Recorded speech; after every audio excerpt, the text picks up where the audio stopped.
The year is 1959. Somewhere in the Arizona desert, a man wakes on a bench outside a facility he doesn't remember entering. Metal goggles have been bolted to his skull. His memories feel like they've been run through a sieve. Fragments remain, but the context has drained away. And when he tries to recall signing any paperwork, agreeing to anything, there's only fog and a voice on speakers telling him he volunteered for something important. Inside that same facility, in a program called The Devil's Therapy, another man moves through carnival-distorted corridors. His face looks young, almost cherubic, earning him the nickname Il Bambino, the baby. But there's no innocence there, just practiced efficiency and the kind of emptiness that makes murder feel like filing paperwork. This is Franco Barbi, and understanding how he became a prime asset at the Sinyala Facility requires going back decades to a childhood in Louisiana where love was conditional, violence was inheritance, and a boy learned that the only reliable currency in this world was fear. Over the next several hours, we're going to trace Franco's complete story, from the docks of New Orleans to the organized crime networks he served, from his arrest to his recruitment by Murkoff Corporation, from the trials he supervised to the psychological void that made him perfect for the work. By the end, you'll understand how someone becomes a weapon without needing to be broken first, how institutional evil finds people who are already exactly what it needs, and why Franco Barbi represents the darkest answer to what Project LATHE was really designed to create. Chapter 1. The Docks and the Inheritance of Violence. Franco Barbi was born in Louisiana to New Orleans mafia Don Salvatore Barbi, also known on the streets as Sally Figs. Salvatore Barbi was the head of the Martino crime family, running a criminal empire that controlled significant territory in the region, and Franco grew up surrounded by the violence and power that came with being the son of organized crime royalty.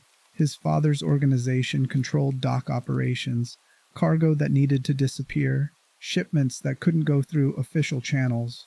The mob owned those docks in ways that had nothing to do with paperwork, and Franco's father commanded that machinery as a don. Violence wasn't aberrant behavior that happened when control broke down. Violence was work, a tool, something you applied with the same practicality as a wrench or a hammer. Franco never knew his birth mother. According to Franco's own words in the trials, his father killed her, either during or shortly after his birth. This absence created a void that his father never addressed, except through remarriage to a succession of different women. His father remarried multiple times throughout Franco's childhood, 4 wives in total. These women came and went from Franco's life, none providing the maternal presence he'd been denied, none staying long enough to form real attachments. The stepmother's treatment of Franco exists in fragments across documents recovered from Sinyala. She saw him as an obligation rather than a child, someone she inherited along with marriage to his father. Her affection was conditional and sparse, doled out when Franco performed correctly and withheld when he fell short of standards that shifted without warning. This created an environment where love became transactional. You earned approval through compliance and lost it through failure, with the definitions of both decided by someone whose standards you could never quite predict. Franco's father didn't intervene in this dynamic. His parenting philosophy appeared to center on toughness as virtue. Boys needed to learn the world was hard, that survival required strength, that sentiment was weakness that would be exploited. When the stepmother criticized Franco, his father's response was typically to reinforce her assessment rather than defend his son. The message Franco received was clear. Family doesn't mean protection, authority is always right, and your feelings about how you're treated are irrelevant compared to maintaining order. This household structure taught Franco several lessons that would define his psychology. First, that relationships are hierarchical. Someone has power and someone doesn't. and the person without power exists to serve the person with it. Second, that emotional expression invites punishment. The stepmother responded to any display of hurt or anger with increased coldness, teaching Franco that feelings were vulnerabilities to be hidden. Third, that violence is simply how problems get solved. His father's work made that explicit. You don't negotiate with people who won't pay their debts. You break their fingers until they find the money. By the time Franco was 12, he'd internalized these lessons completely. He didn't cry when his stepmother berated him. He didn't argue when his father told him to stop being soft. He developed a kind of emotional flatness that looked like maturity but was actually protective shutdown. If you don't feel, you can't be hurt. If you don't care, disappointment can't touch you. Franco learned to navigate his childhood by becoming a blank, present in body but absent in any internal sense, performing the behaviors expected while cultivating nothing inside, except the understanding that people were obstacles or resources, never anything more complex. School records from this period describe Franco as unremarkable. He wasn't particularly violent toward other children, but he also wasn't friendly. He completed assignments without enthusiasm or curiosity. Teachers noted he had adequate intelligence but zero engagement with learning. He was there because attendance was compulsory, putting in the minimum effort to avoid consequences. The few times he got into physical altercations with classmates, witnesses described his fighting style as disturbingly efficient. No anger, no escalation, just quick, targeted violence that ended confrontations immediately. One incident stands out from Franco's childhood. When Franco was 10 years old, he used his father's shotgun to kill someone. The kickback from the blast hit Franco in the face, breaking his cheekbone and worsening the facial deformities he already had from his Pfeiffer syndrome, a genetic condition he was born with. His father's response to this killing was approval, possibly the first time Salvatore had ever hugged Franco or shown him any pride. But the incident revealed something crucial about Franco's developing psychology. He had learned to use violence not as emotional release, but as problem solving. Someone created an issue. Violence removed the issue. The act carried no moral weight, generated no guilt, and required no justification beyond pragmatic effectiveness. His father's response to the killing was approval, possibly the first time Salvatore had ever hugged Franco or shown him any pride. This single moment of paternal affection, earned through murder, set the trajectory for Franco's entire life. Violence became the only language through which he could receive recognition. The stepmother said nothing, which in their household dynamic meant Franco had finally done something that met her standards. The approval was intoxicating, precisely because it was rare. Franco learned that violence earned the recognition that good behavior never could. As Franco moved into his teenage years, he became his father's triggerman and collector. He sawed off the barrels of his father's shotgun, making it easier to conceal and creating the weapon that would earn him his nickname, Il Bambino, the baby, a darkly ironic reference to his cherubic face and the brutality he delivered. The shotgun itself became known as his lupara, the Italian term for a sawed-off shotgun traditionally used by the Sicilian mafia. The waterfront was his inheritance, along with the connections and expectations that came with being his father's son. The mob families who controlled the docks had watched Franco grow up, had seen his emotional flatness and his capacity for efficient violence, and recognized potential. Franco started small, running messages, standing lookout, doing the kind of work that tested reliability without risking major operations. He was punctual, silent, and competent. When given instructions, he followed them exactly without questions or improvisation. This made him valuable in organizations where creativity was often a liability, and obedience was the highest virtue. The mob doesn't want soldiers who think too much. They want soldiers who do what they're told and keep their mouths shut afterward. Franco's murders weren't limited to his father's orders. As he grew older, his killings became increasingly brutal and took on psychosexual dimensions.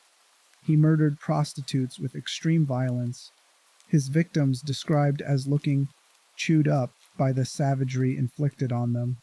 His impotency may have contributed to these murders, with Franco compensating for sexual dysfunction through escalating brutality.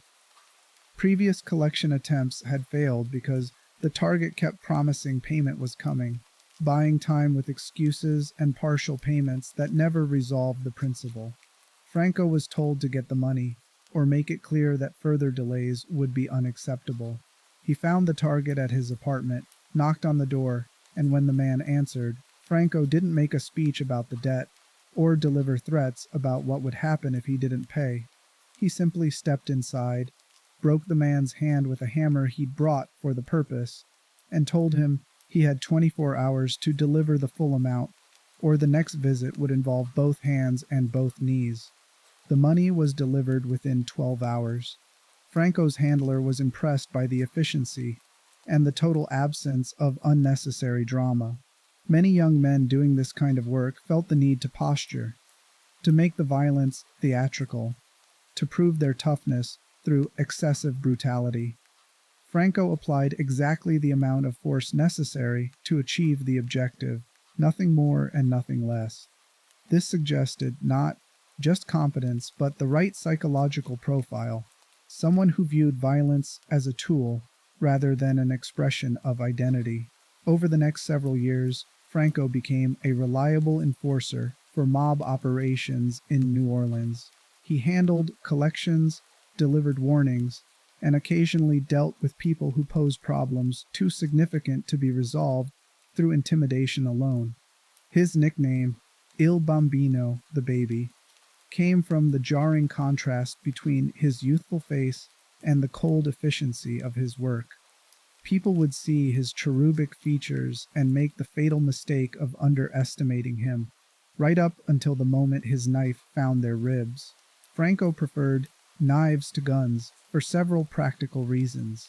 Knives were quieter, making them suitable for situations where attracting attention would create complications. They were untraceable, leaving no ballistic evidence linking him to crimes, and they required proximity that made kills more controllable. With a gun, there's always a chance of missed shots or unintended casualties. A knife demanded precision, and precision was something Franco had in abundance. His technique was clinically effective. He studied anatomy well enough to know where to cut for quick incapacitation, how to strike to minimize noise, which wounds would kill quickly versus which would allow someone to linger long enough to answer questions before dying. This wasn't sadism. Franco never prolonged deaths for psychological gratification. It was simply professional thoroughness, understanding his tools and their applications well enough to achieve any outcome the situation required.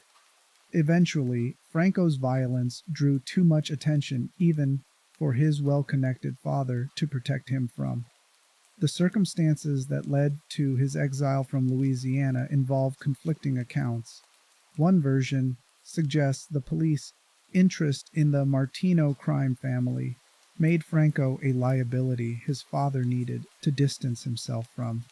The other version, darker and more disturbing, involves Franco's fourth stepmother, Angelina Barbi. This independence was unusual. Most enforcers were made men, sworn to specific families with all the loyalty obligations that entailed, but Franco's very lack of loyalty made him useful for operations where families needed plausible deniability, or where internal politics made using their own soldiers complicated. He lived simply. A small apartment near the docks, minimal possessions, no relationships that required emotional maintenance. He didn't drink excessively or use drugs. He didn't gamble or chase women or spend money on status symbols. His life consisted of work, basic maintenance, and waiting for the next job. Former associates would later describe him as machine-like, functional but hollow, present but somehow absent in any meaningful sense. This emptiness wasn't depression, which involves emotional pain, or dissociation, which involves disconnection from reality. Franco was simply unfilled. Whatever internal life most people cultivate, hopes, dreams, fears, desires beyond immediate comfort and survival, didn't exist in him. He experienced basic physical needs like hunger and fatigue. He understood self-preservation and acted to protect himself when threatened.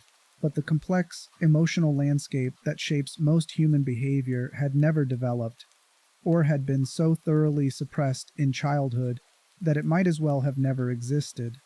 Psychologists who would later evaluate Franco at Sinyala struggled to categorize this presentation. He didn't meet full criteria for antisocial personality disorder because he lacked the impulsivity and disregard for social norms that diagnosis requires. Franco followed rules when following them served his interests. He wasn't a psychopath in the traditional sense because he didn't derive pleasure from causing suffering or demonstrate the grandiosity typical of that profile. He was something rarer and more disturbing. Someone with profound emotional absence who'd learned to perform normalcy well enough to function, who understood intellectually how people worked without feeling any connection to their humanity. This made him the perfect killer. Not someone driven by rage or gratification, not someone battling demons or proving toughness, just someone who'd accepted killing as work and performed that work with the same emotional investment an accountant brings to filing taxes. That explains why the mob valued him, but it doesn't explain how he ended up at Sinyala. The answer to that requires understanding how independent contractors like Franco become vulnerable when the organizations they serve start collapsing. And in the late 1950s, federal law enforcement was finally making serious moves against organized crime in ways that would shatter the protection networks Franco had always relied on. The consequences of that collapse would put Franco in a position where someone worse than the mob was waiting to make him an offer. Chapter 2. The Arrest and the Corporation's Offer. Franco and Angelina engaged in a secret affair. His stepmother, who was only a few years older than him. When Salvatore discovered the affair, he beat Franco severely, the brutal assault adding new layers of trauma to Franco's already deformed skull. Franco was banished from Louisiana and exiled to Miami, where he'd need to rebuild his life, far from his father's territory. In Miami, Franco continued his pattern of violence, working as an assassin and debt collector.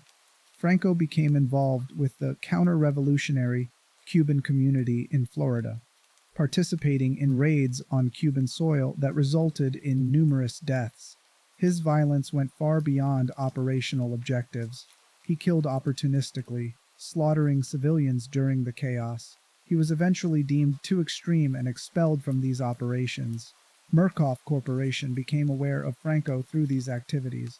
A Murkoff operative named Clyde Perry was sent to eliminate Franco. Perry tracked Franco to a motel called Honey Island, where he'd killed a woman named Jenny. Franco had been hiding inside Jenny's mutilated corpse, a behavior so disturbed that even Perry, who worked for an organization that tortured people for research, was stunned.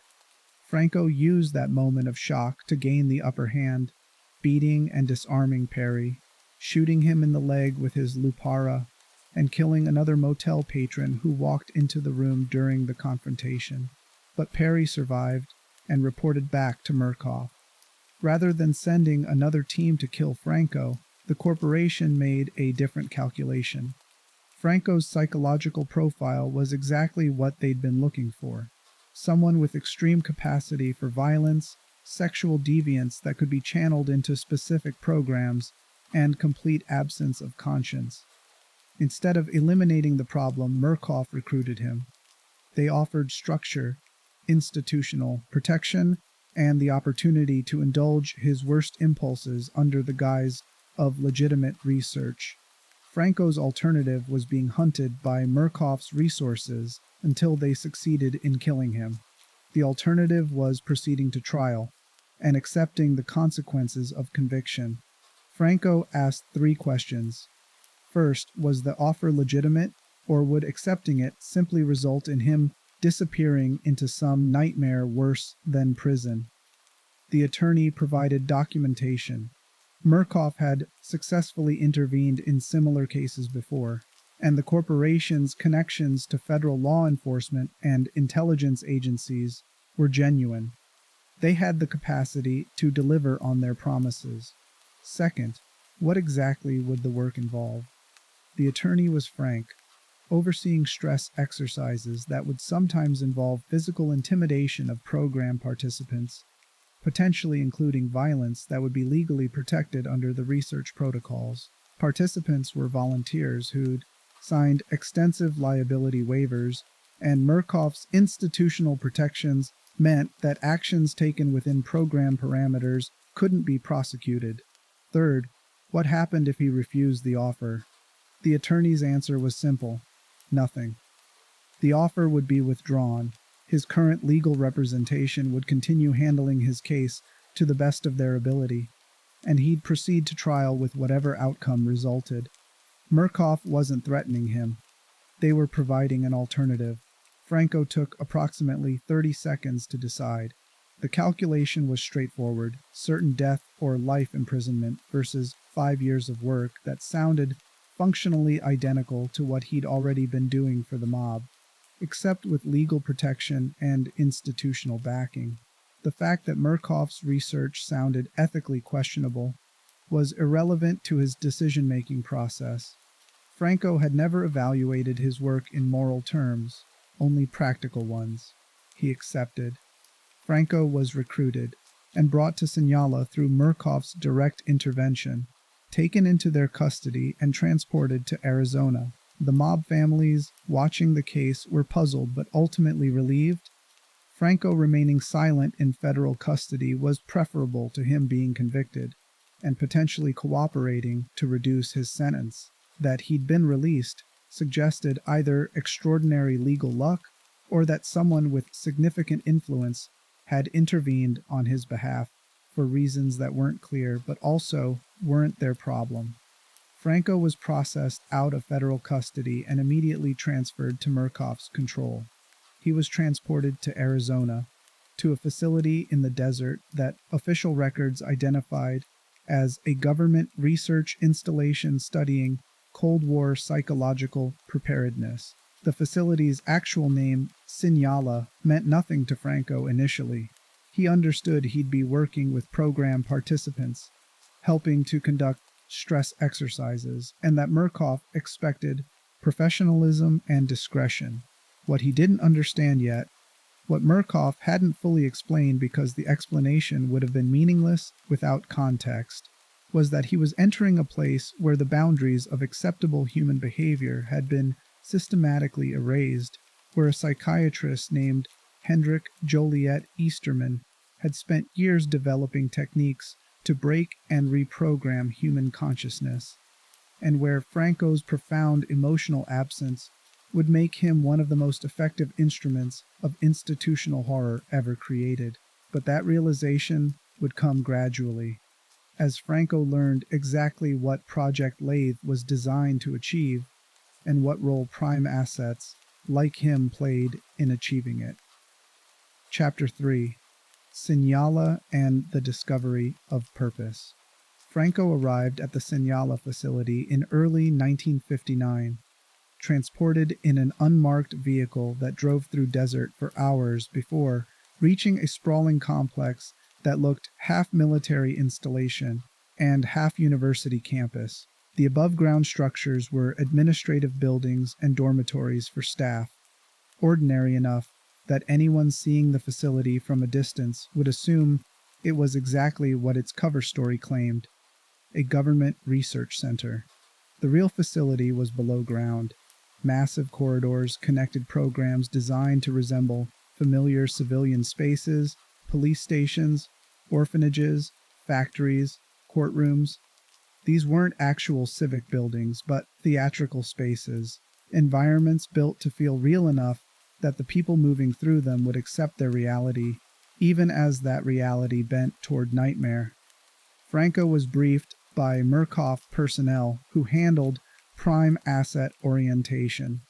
They explained Project LATHE's purpose in clinical language designed to minimize the horror of what they were describing. The United States was engaged in psychological warfare with the Soviet Union, and victory required developing techniques to create reliable agents who could be programmed for specific objectives. The participants Franco would be working with were volunteers who'd agreed to undergo stress training to help develop these techniques.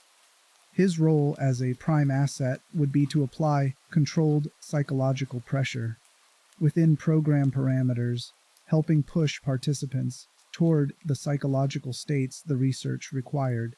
The briefing included documentation of previous prime assets and their program assignments.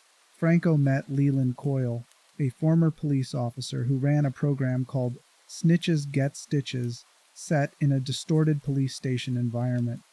Coyle was enthusiastic about his work in ways Franco found unnecessary but not concerning. The man clearly enjoyed the authority and violence his position allowed. Franco understood that motivation. It was common among people who'd been bullies in civilian life and found institutional settings that protected their brutality.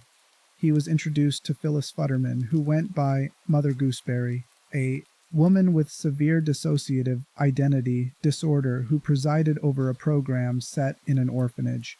Her condition made her unsettling to be around. She'd shift between personas mid-conversation, sometimes maternal and gentle, sometimes manic and violent. Franco recognized she was genuinely mentally ill in ways that made her unpredictable, which from an operational standpoint created complications. But Easterman seemed to value her precisely because her instability created psychological pressure on participants that was difficult to defend against. Franco was assigned to a program built specifically for him called The Docks, set in an environment that combined elements from his past. The waterfront operations he'd grown up around, the drug trafficking world he'd been part of, and industrial settings where violence could be inflicted with brutal efficiency. The docks featured a fully functioning heroin refinery, a detail that concerned some Murkoff administrators who noted in documents that giving reagents and the experimental population access to highly corrosive and combustible chemicals could threaten the facility's integrity. The space included a drug laboratory, train depot, poison storage, cargo hold, and an actual ship and docking area. Easterman saw Franco as an opportunity to explore specific research into maternal deprivation and regression. Franco's history, his mother's death, his affair with his stepmother, his behavior of sleeping inside corpses to simulate the womb, made him perfect for programming that combined infantilization with violence. The ship Angelina in the docks was named after Franco's stepmother, and Easterman designed the environment to trigger Franco's specific psychosexual issues while directing them toward breaking reagents. The program's purpose was to create internalized guilt that participants couldn't escape or rationalize away. By forcing confession and then punishing confession, the devil's therapy taught participants that honesty led to suffering while also preventing them from maintaining psychological defenses through denial. Whatever coping mechanisms participants might have used, telling themselves they weren't really bad people, that circumstances justified their actions, would be systematically destroyed. Franco asked Easterman what consequences meant in practical terms. Easterman's answer was careful. Consequences ranged from psychological intimidation to physical punishment, calibrated to each participant's responses. Some participants would break under verbal pressure and judgment. Others would require physical pain to achieve the necessary psychological state. Franco's job was to assess what each participant needed and apply appropriate pressure, stopping only when medical monitors indicated the participant had reached dangerous physiological stress levels. Essentially, Franco would have permission to do everything he'd done for the mob: intimidation, beatings, calculated in violence, except now it would be called research and protected by institutional authority rather than criminal conspiracy. From Franco's perspective, this represented a significant improvement over his previous work. The mob had always carried risks, law enforcement, rival families, the constant possibility that pragmatic loyalty would shift and he'd become a problem requiring elimination. Murkoff offered those same activities with legal protection, medical oversight to prevent accidental deaths that would complicate operations, and institutional backing that meant he could operate without fear of prosecution. His first month at Sinyala was orientation. He observed other prime assets working their programs, learning how participants, called reagents, were processed through the facility. He watched Coyle work, noting how the man's theatrical cruelty seemed effective at breaking down participants' resistance, but also seemed inefficient. Coyle's approach created terror, but terror that was so overwhelming it sometimes caused participants to shut down entirely rather than remain psychologically engaged. He observed Gooseberry's sessions, where her unpredictable persona shifts created a different kind of pressure. Participants never knew which version of her they'd encounter, creating anxiety that made it difficult to develop defensive psychological strategies. But Franco also noticed that Gooseberry's genuine mental illness meant she sometimes lost track of program objectives, getting lost in her own delusional frameworks in ways that required staff intervention. Franco's approach would be different. He already knew that instinctively. He didn't need theatrical cruelty like Coyle or dissociative unpredictability like Gooseberry. His effectiveness had always come from absolute emotional flatness combined with methodical violence. Participants in his program wouldn't face someone who seemed insane or sadistic. They'd face someone who seemed completely sane and completely indifferent to their suffering. Someone who treated their confession and judgment as administrative procedure rather than personal. This approach proved devastatingly effective. Chapter 4: The Devil's Therapy and the Mechanics of Spiritual Destruction.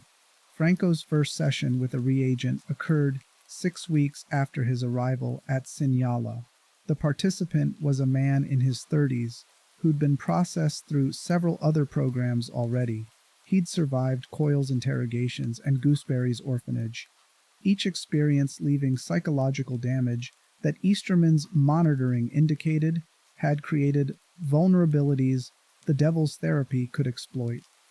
The reagent was brought to Franco's program by facility staff, still wearing the night vision goggles that had been surgically attached to his skull during initial processing. The goggles were unnecessary in Franco's well-lit carnival environment, but removing them would have required medical procedures, and Easterman preferred keeping them attached as constant reminders of reagent's status as institutional property. Franco met the reagent in the confession booth area. The space was designed to evoke Catholic confession while perverting its meaning. The booth was ornate but grotesque, religious imagery visible through the screen between confessor and penitent. But the images were subtly wrong in ways that created unease without being obviously monstrous. Franco's instructions were simple: make the reagent confess to something they felt genuinely ashamed of, something that connected to core identity rather than surface behaviors, then judge that confession harshly enough to create lasting psychological damage while stopping short of complete psychological collapse, which would make the reagent useless for future programs. He began with silence, letting the reagent sit in the booth with nothing but ambient carnival music and distant screams from other programs bleeding through the walls. The silence extended for 10 minutes, 15, 20. The reagent eventually spoke first, asking what he was supposed to do, what Franco wanted from him. Franco's response was quiet and factual. Confess your worst sin, the thing you've done that you can't justify, even to yourself. The action that when you're alone at night makes you question whether you deserve to exist. The reagent tried to deflect, offering surface-level admissions. Times he'd been dishonest, occasions when he'd been cruel to people who didn't deserve it. Franco rejected these confessions without emotion. Those weren't real sins, just ordinary human failures. The reagent needed to go deeper, find the thing he'd successfully hidden from everyone, including himself. This pressure continued for hours. Franco never raised his voice, never showed frustration or anger. He simply maintained the position that the reagent was lying.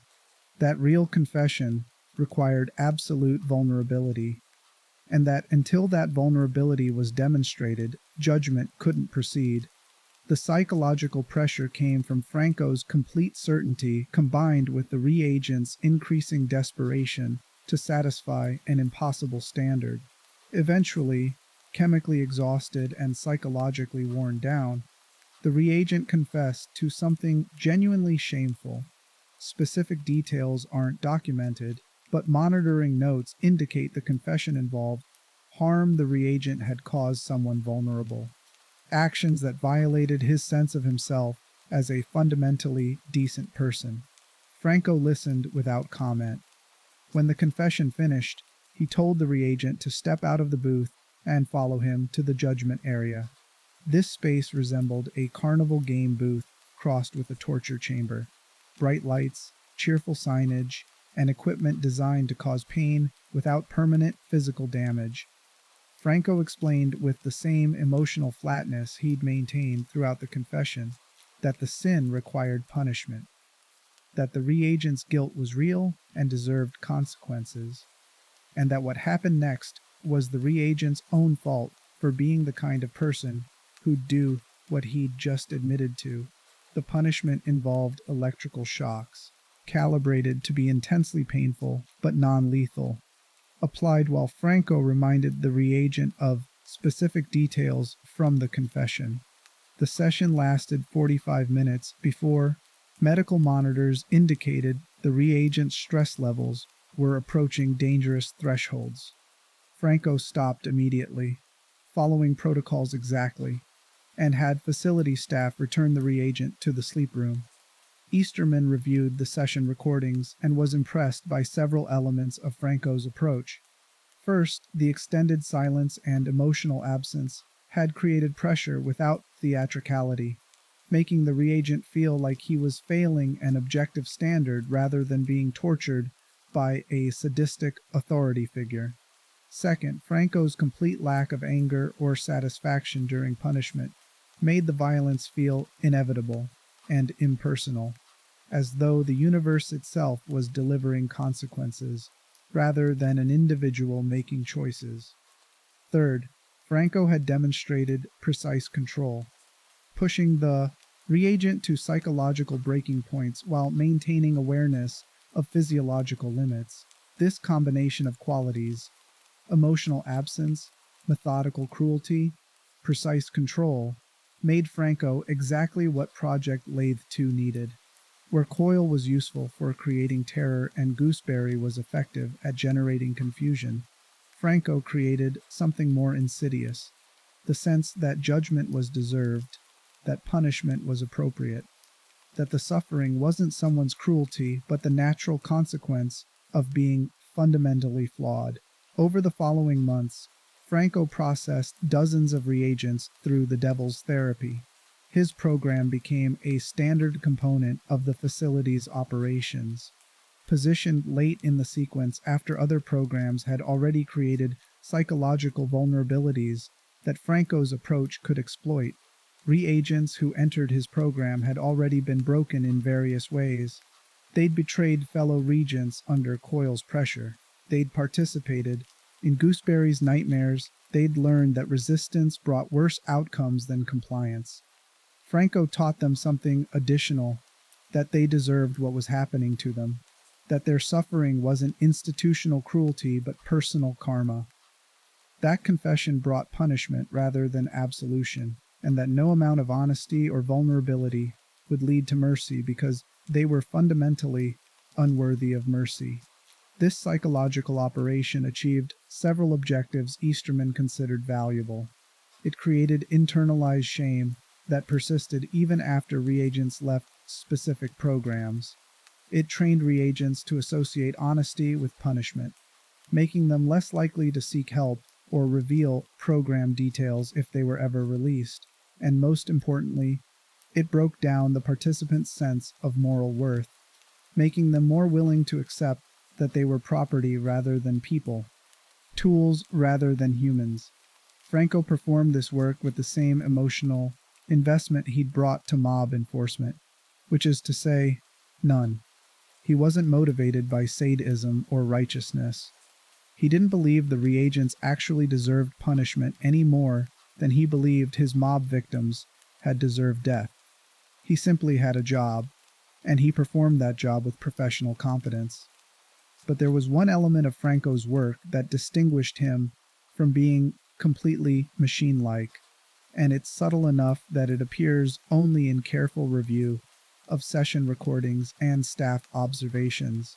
Franco seemed to derive something approaching satisfaction from his role at Sinyala, though satisfaction is almost too strong a word for what he experienced.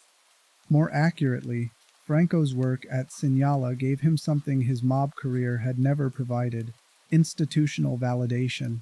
The mob had valued him as a contractor, but never made him part of the family structure. He'd been useful, not belonging. At Sinyala, Easterman treated Franco as essential to Project LATHE's success. Medical staff deferred to Franco's assessments of reagent psychological states. Other prime assets, particularly Coyle, showed Franco a kind of professional respect that approached camaraderie. For someone whose childhood had been defined by withholding affection and conditional approval, this institutional recognition seems to have registered as meaningful even through Franco's profound emotional flatness. He didn't love Murkoff or feel loyalty in any emotional sense, but he recognized that this was the closest he'd come to belonging somewhere, to being valued for exactly who he was rather than despite it. This created a practical loyalty that Murkoff could rely on more thoroughly than emotional commitment. Franco wasn't going to have a crisis of conscience about the reagent's suffering because he lacked the conscience that would generate such crises. He wasn't going to sabotage operations out of moral conviction because moral conviction wasn't part of his psychological makeup.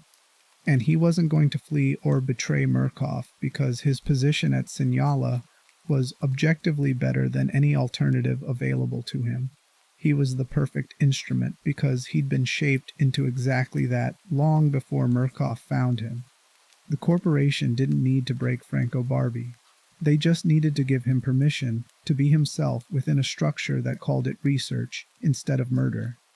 That realization that Franco represents what happens when institutional evil finds someone who's already exactly what it needs, who requires no conversion or corruption because the absence was already there, is what makes him the darkest answer to what Project LATHE was designed to create.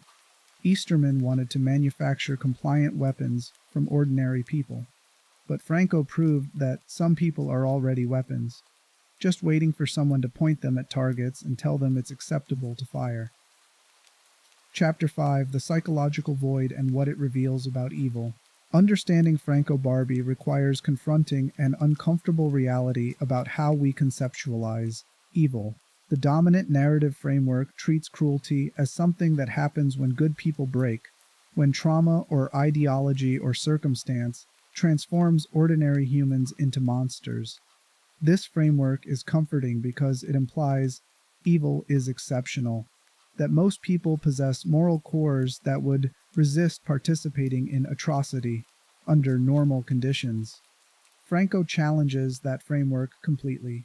He didn't become cruel through trauma, though his childhood was loveless. It wasn't extraordinarily abusive by the standards that create severe psychological damage. He didn't adopt an ideology justifying violence. He had no political convictions, no philosophical framework rationalizing his actions. He simply existed in a state of profound emotional absence that made him capable of anything because nothing generated internal resistance. Clinical psychology has categories for this presentation, but none fit perfectly. Antisocial personality disorder requires disregard for social norms and rights of others, which Franco demonstrated, but also includes impulsivity and frequent lying, which didn't characterize his behavior. Psychopathy involves emotional deficits and instrumental violence, matching Franco's profile better, but typically includes grandiosity and need for stimulation that Franco lacked. He wasn't pursuing thrills or trying to prove superiority. He was just empty. The closest diagnostic category might be schizoid personality disorder with extreme emotional detachment, except schizoid individuals typically avoid social interaction entirely, while Franco was capable of functioning in organizational structures. Or perhaps severe attachment disorder from childhood emotional neglect, except that diagnosis usually involves difficulty forming bonds rather than complete absence of any capacity for connection. What Franco represents might be rarer than any standard diagnosis, someone whose emotional development was so thoroughly stunted that the internal structures generating empathy, guilt, shame, and moral reasoning simply never formed, not damaged or suppressed, but genuinely absent in ways that left him functionally sociopathic without meeting full diagnostic criteria for sociopathy. This creates a terrifying question. How many Franco Barbis exist in the general population?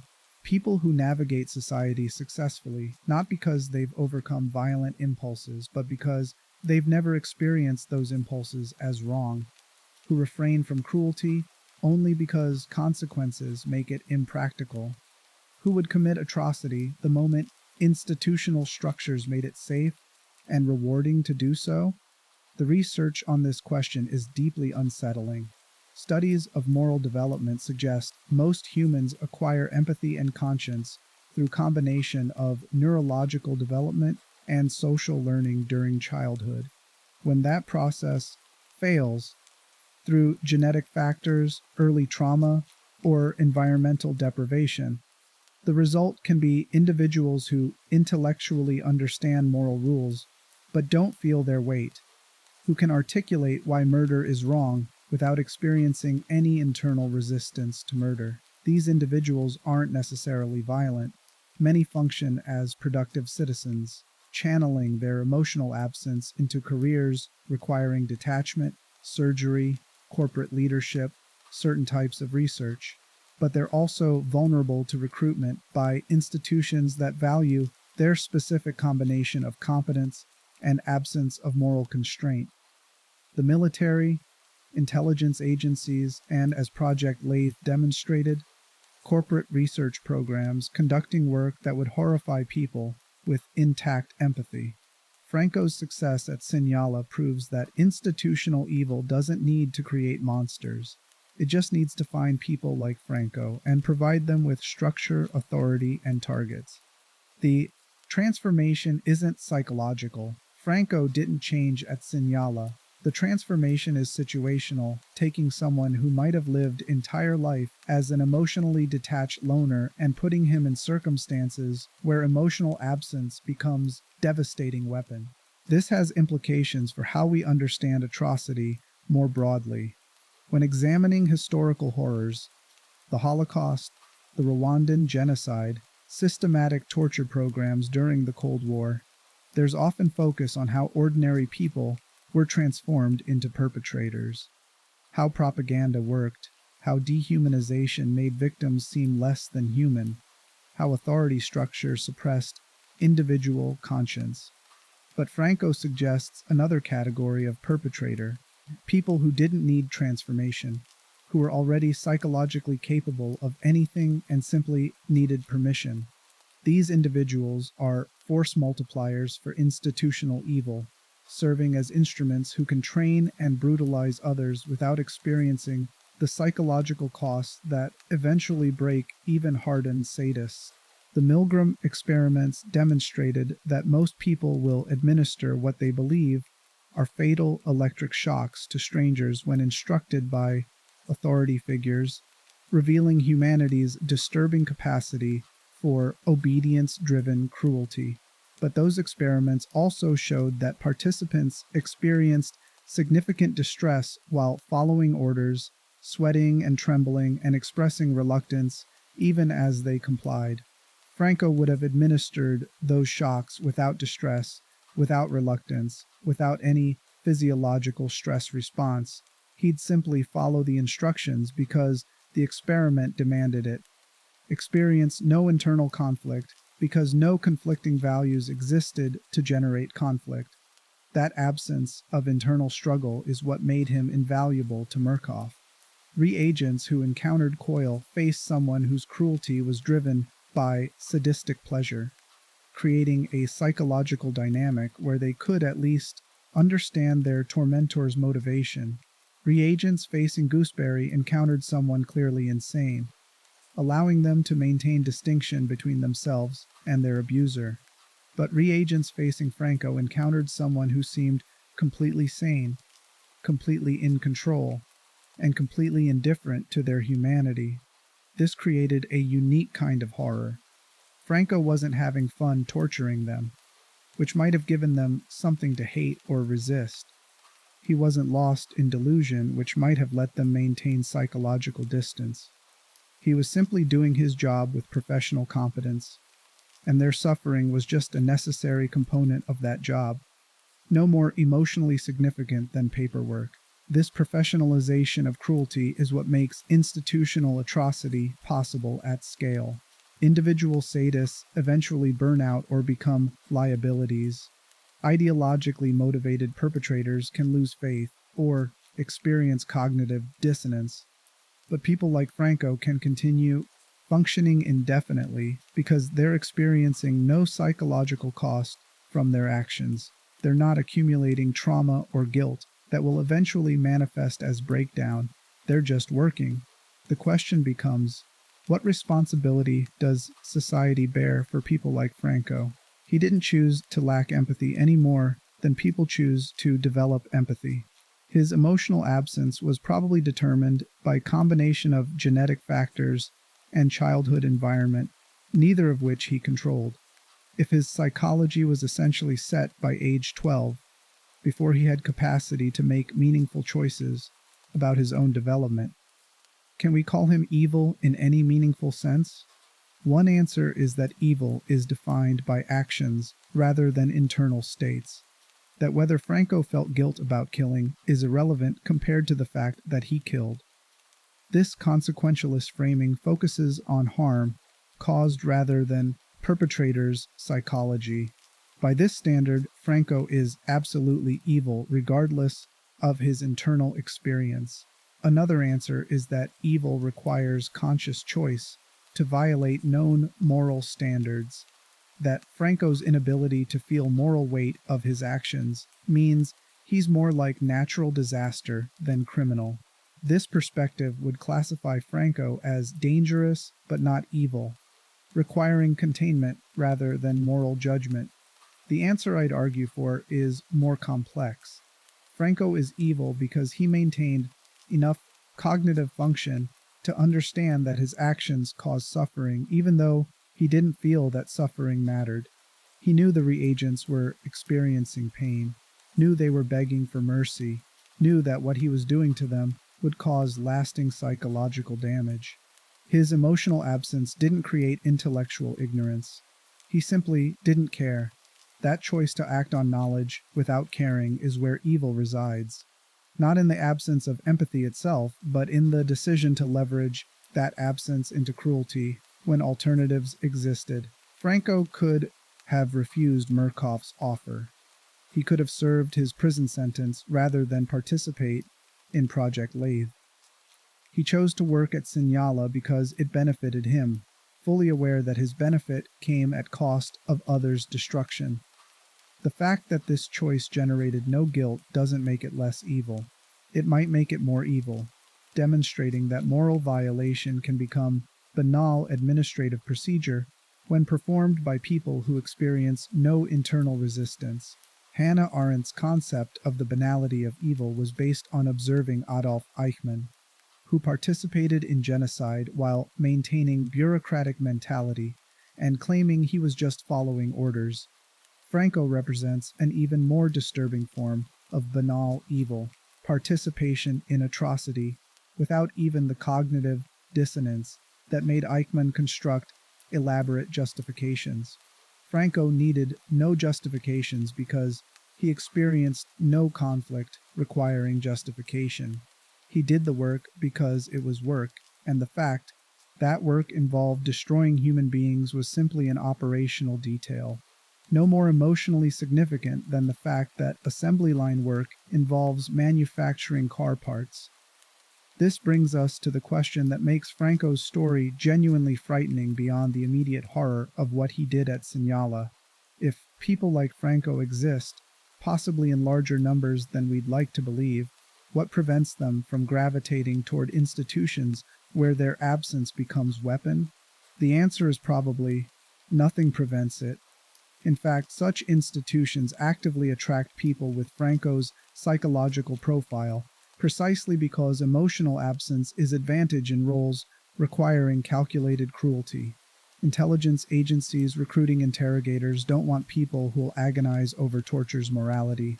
They want people who'll apply enhanced interrogation techniques with professional detachment and sleep fine afterward. Corporations pursuing profit strategies that involve mass harm don't want executives who'll be paralyzed by guilt over environmental destruction or labor exploitation. They want people who'll make ruthless decisions based purely on cost-benefit analysis, treating human suffering as externality rather than moral concern. Franco succeeded at Sinyala for the same reason he'd succeeded as mob enforcer. His psychology matched the job requirements perfectly. And the institutions creating those job requirements don't disappear when specific facilities shut down or programs end. They find new forms, new justifications, new ways of leveraging the Franco Barbis of the world toward institutional objectives. That's the real horror his story reveals. Project LATHE failed in its stated objective of creating reliably programmable agents, but it succeeded in demonstrating that psychological weapons don't need to be created from scratch. They already exist, walking among us indistinguishable from normal humans until circumstance reveals what they're capable of becoming. And those circumstances aren't exotic or rare. They're just institutional structures that reward absence over conscience, compliance over resistance, efficiency over humanity. Chapter 6. The programs continue and the machine refines itself. By 1962, Franco had been working at Sinyala for 3 years. He'd processed hundreds of reagents through the Devil's Therapy, each session leaving its mark on participants' psychological landscapes.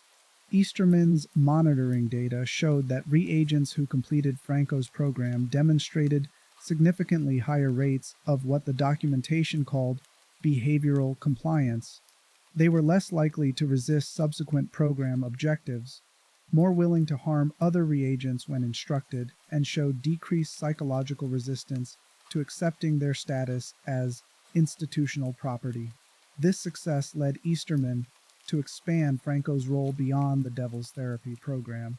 He began using Franco as consultant for other prime assets, having him observe their sessions and provide feedback on technique. The goal was to identify what made Franco's approach so effective and see whether elements could be taught to the other prime assets, refining the entire program's ability to break reagents efficiently. Coyle initially resisted Franco's involvement in his program. The police station environment was Coyle's domain, and he viewed Franco's consultation as implicit criticism that his methods were somehow inadequate. The tension between them was notable enough that facility staff documented concerns about potential violence between prime assets. But Franco approached Coyle with characteristic absence of ego or antagonism.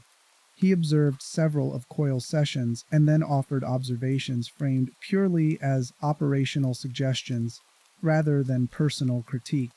Coyle's theatricality was effective at generating immediate fear. Franco noted, but sometimes created shutdown responses where reagents became so terrified they couldn't process further psychological programming. Coyle might benefit from alternating between explosive violence and cold calculation, preventing reagents from adapting to a predictable pattern. Coyle considered this and grudgingly acknowledged that some reagents did seem to mentally retreat during his most intense sessions. He began incorporating periods of eerie calm into his interrogations, standing perfectly still while reagents waited for violence that might or might not come. This unpredictability, borrowed from Franco's consistent emotional flatness, made Coyle's program more psychologically devastating without requiring him to abandon his preferred methods. Franco's consultation with Gooseberry was more complicated.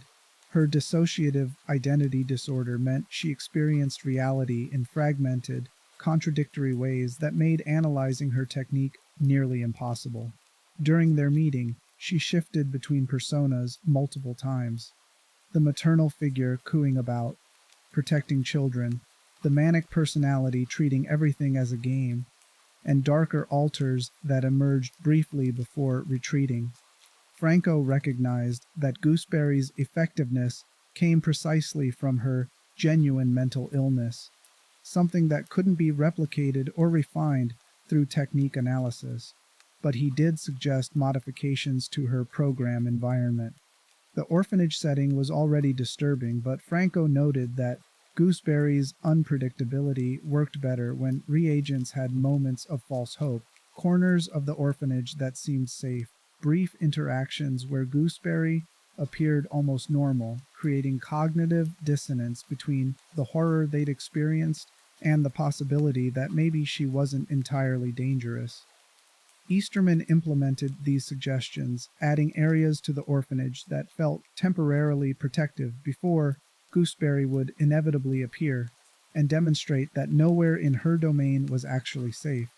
Through these consultations, Franco became something approaching Easterman's right hand within the prime asset structure.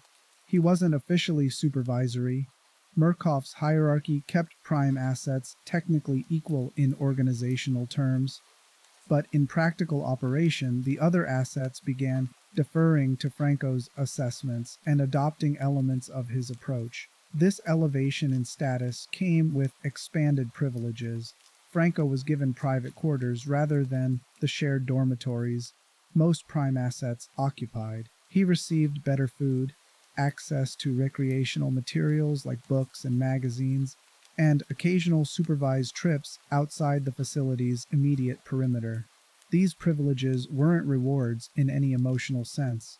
Murkoff recognized Franco didn't respond to traditional motivational structures. They were practical accommodations designed to maintain his continued cooperation and demonstrate his value within the institutional hierarchy. Easterman's personal interest in Franco intensified during this period. The psychiatrist conducted extensive interviews exploring Franco's childhood, his emotional development, his experience of the world. Easterman was trying to understand whether Franco's psychological profile could be intentionally created through specific developmental interventions, whether Project LATHE could manufacture people with Franco's absence rather than simply recruiting them. Franco answered Easterman's questions with characteristic directness. He didn't feel guilt about the people he'd killed before Sinyala or the reagents he'd tortured within it. He didn't experience nightmares or intrusive thoughts about his actions.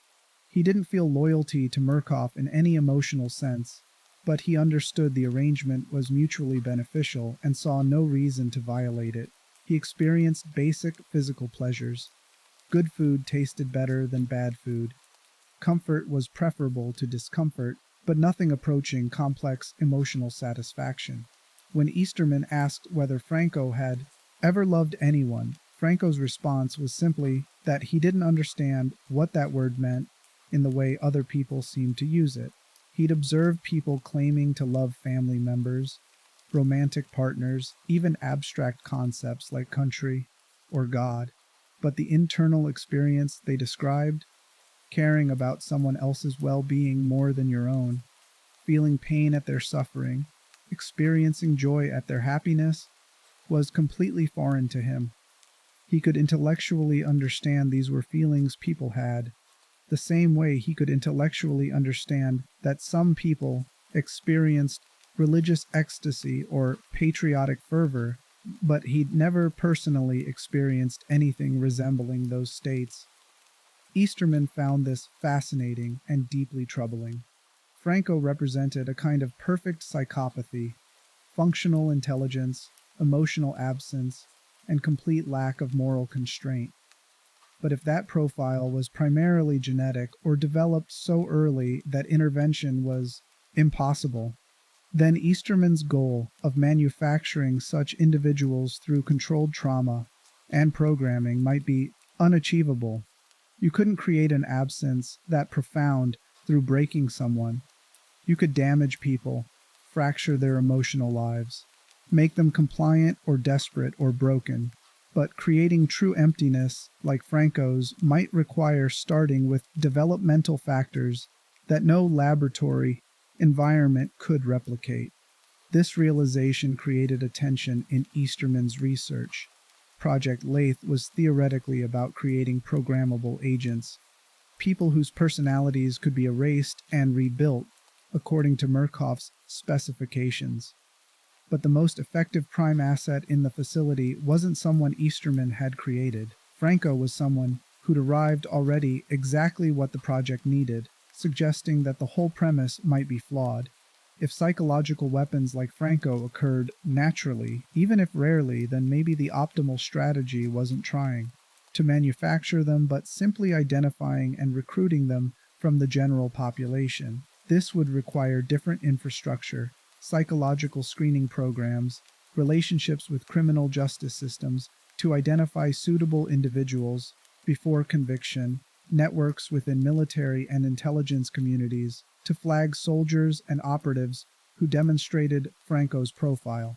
Murkoff began exploring these approaches in the early 1960s, expanding beyond Sinyala to develop broader programs for identifying and recruiting individuals with exploitable psychological profiles. Franco's success became a template: find people who are already damaged or absent in specific ways, offer them institutional protection and purpose, and channel their existing capacities toward corporate objectives. But Sinyala itself continued operating throughout this period, with Franco remaining central to its function. New reagents arrived regularly, processed through the same sequence of programs that had broken hundreds before them. The sleep room continued broadcasting Easterman's fatherly manipulations. Coyle still stalked his police station with electric baton in hand. Gooseberry still presided over her nightmarish orphanage. And Franco continued hearing confessions that ended in judgment and punishment. The facility's operations had achieved a kind of terrible efficiency. Easterman knew exactly which reagents would break quickly and which required extended programming. Medical staff could predict physiological stress responses accurately enough to push reagents to their limits without crossing into actual death. Prime assets had refined their techniques through repetition, learning which psychological pressures worked best on which personality types. Sinyala had become a machine for destroying human consciousness and rebuilding it according to specifications. And Franco was one of its most essential components, not because Murkoff had created him, but because they'd recognized what he was and gave him permission to be himself within their structure. The moral implications of this efficiency were never seriously discussed within the facility. Easterman occasionally recorded philosophical reflections about the ethics of his work, but these were self-justifications rather than genuine moral wrestling. He convinced himself that the reagents were volunteers, that the research served national security interests, that the suffering was regrettable but necessary. These rationalizations let him sleep at night and continue his work without the psychological burden of acknowledging he was torturing people for corporate profit. Franco needed no such rationalizations because he experienced no psychological burden requiring rationalization. He could acknowledge completely that what he was doing constituted torture, that reagents were suffering enormously, that many would carry permanent psychological damage from their experiences at Sinyala. These facts simply didn't generate any internal conflict for him. They were operational realities, consequences of the work, no more emotionally significant than acknowledging that assembly line work sometimes resulted in repetitive stress injuries. This absence of internal conflict made Franco more self-aware in certain ways than Easterman or the other staff, who required elaborate justifications for their participation. Franco understood exactly what Sinyala was, a facility where corporate interests tortured vulnerable people under the guise of research. He just didn't care. That honesty, perverse as it sounds, was more authentic than Easterman's elaborate constructions about patriotic duty and scientific necessity. By 1963, Franco had been at Sinyala for 4 years. His initial 5-year agreement with Murkoff would be completed in another year, at which point he'd theoretically be free to leave with the compensation and documentation they'd promised. Some prime assets looked forward to that release, counting down time until they could exit the facility and attempt to rebuild lives outside. Franco didn't particularly care either way. Life at Sinyala was comfortable enough. The work was no more morally troubling to him than his previous work for the mob had been. If Murkoff offered him extended contract, he'd probably accept it. If they released him as agreed, he'd find something else to do. The future held no emotional valence, no hope or dread, no anticipation or anxiety. It was just time that hadn't happened yet, and when it arrived, he'd respond to whatever circumstances it brought with the same practical calculation he applied to everything else. That indifference to outcomes extended to his own survival. Franco wasn't suicidal. He had basic self-preservation instincts and would act to protect himself when threatened. But he also didn't particularly value his continued existence beyond the immediate physical preference for comfort over pain. If circumstances arose where dying was the path of least resistance, he'd probably accept that outcome without significant resistance either. This created what Easterman privately called the Franco problem. He was invaluable to operations, but also fundamentally unpredictable in ways that couldn't be controlled through standard motivational structures. You couldn't threaten Franco effectively because he didn't care deeply enough about any outcome for threats to generate meaningful leverage.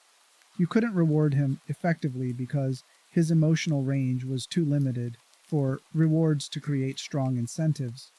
He cooperated with Murkoff because cooperation was currently practical, but that cooperation was contingent rather than reliable in any deeper sense. If circumstances changed, if federal authorities somehow learned about Sinyala and raided the facility, if Murkoff's institutional protections collapsed, if Franco simply decided one day that he preferred to stop working, there was no guarantee he'd maintain operational security or continue cooperating with corporate interests. He'd make whatever choice seemed most practical in that moment, without regard for past agreements or future consequences beyond the immediate. This made him simultaneously perfect and dangerous. Perfect because his absence made him capable of anything. Dangerous because that same absence meant he'd never truly belong to Murkoff, in the way employees with normal psychology could be made to feel loyalty, obligation, or fear of consequences. Easterman managed this danger through careful monitoring and ensuring Franco's circumstances remained comfortable enough that disrupting them held no appeal. But he recognized that Franco represented a category of human that institutions could use but never truly control. Someone who'd cooperate as long as cooperation served their interest and would betray those institutions the moment betrayal became more practical. That fragility of institutional control over people like Franco is another disturbing implication of his story. Organizations that employ psychologically absent individuals gain enormous tactical advantages through their capacity for cruelty without conscience. But they also create time bombs. People who have no genuine loyalty and who will act in their own interests, regardless of larger consequences, the moment circumstances shift. Franco's continued cooperation with Murkoff through this period was contingent on their ability to make that cooperation the easiest path. The moment that calculation changed, his behavior would change with it as indifferently as water flowing downhill. But for now, the machine continued running smoothly. Reagents arrived, were broken, and either emerged as compliant subjects or died during the process. Prime assets performed their assigned functions with terrible efficiency. Easterman accumulated data toward a project that was probably impossible, but which Murkoff continued funding, because the research might yield valuable techniques, even if the stated objective remained unachievable. And Franco heard confessions, delivered judgment, and applied punishment with the emotional investment of someone sorting mail. Chapter 7. The scope of the damage and what happened to the reagents. The question that haunts any examination of Sinyala is, what happened to the survivors? The facility processed an estimated 800 to 1,000 reagents through its programs between 1955 and 1965. Not all survived. The mortality rate was significant enough that Murkoff maintained relationships with coroners and morgues to handle deaths without attracting investigation. But hundreds did survive, released from the facility after completing program sequences that left them psychologically transformed in ways Easterman considered useful, or after being deemed unsuitable for further programming. These survivors returned to society carrying the weight of what they'd experienced. Some broke completely. Within months of release, they were institutionalized for severe psychiatric conditions that made independent living impossible. These individuals might rave about underground facilities and torture programs, but their accounts were dismissed as delusional fantasies, symptoms of schizophrenia or other psychotic disorders rather than testimony about real experiences. Others maintained fragile functionality, suppressing memories of Sinyala through psychological compartmentalization or substance abuse. They held jobs, maintained relationships, appeared to outside observers as ordinary people dealing with ordinary struggles. But beneath that surface functionality, they carried trauma that manifested in nightmares, panic attacks, profound trust issues, and inability to form stable attachments. Many of these survivors died by suicide within years of release, unable to carry the psychological weight of what had been done to them. A smaller number, perhaps 20 to 30% of survivors, based on Murkoff's own follow-up data, successfully reintegrated into society with minimal obvious impairment. These were the individuals Easterman considered his successes, reagents who'd been broken and rebuilt into something functionally compliant without losing capacity for independent operation. They held jobs. Some joined military or intelligence services. A few became involved in law enforcement or corporate security. Whether these successful outcomes actually represented success or simply demonstrated that some people are resilient enough to survive institutional torture without completely collapsing is a question Murkoff never seriously examined. From the corporation's perspective, any reagent who left Sinyala and didn't immediately expose the program was a success. What their internal lives looked like, what psychological costs they continued paying, was operationally irrelevant. Franco's contribution to this damage was substantial. Every reagent who passed through the Devil's Therapy left carrying the specific psychological injuries Franco's program created: internalized shame disconnected from actual moral worth, belief that vulnerability leads to punishment, conviction that they were fundamentally deserving of suffering. These beliefs persisted long after release because Franco had tied them to core identity. rather than specific behaviors. When Franco forced reagents to confess deeply shameful actions or thoughts, and then punished those confessions, he wasn't just creating negative associations with honesty. He was teaching them that their essential selves were unworthy, that the parts of them they'd tried to hide or deny were actually their truest nature, and that no amount of good behavior could outweigh fundamental unworthiness. This kind of psychological damage is particularly devastating because it's self-reinforcing. Reagents who left Sinyala believing they deserved punishment would interpret subsequent struggles, relationship failures, job losses, emotional difficulties, as confirmation of their worthlessness rather than normal life challenges. Each failure became evidence supporting the beliefs Franco had cultivated, creating downward spirals that often ended in complete psychological collapse. The religious framing of Franco's program made this damage worse.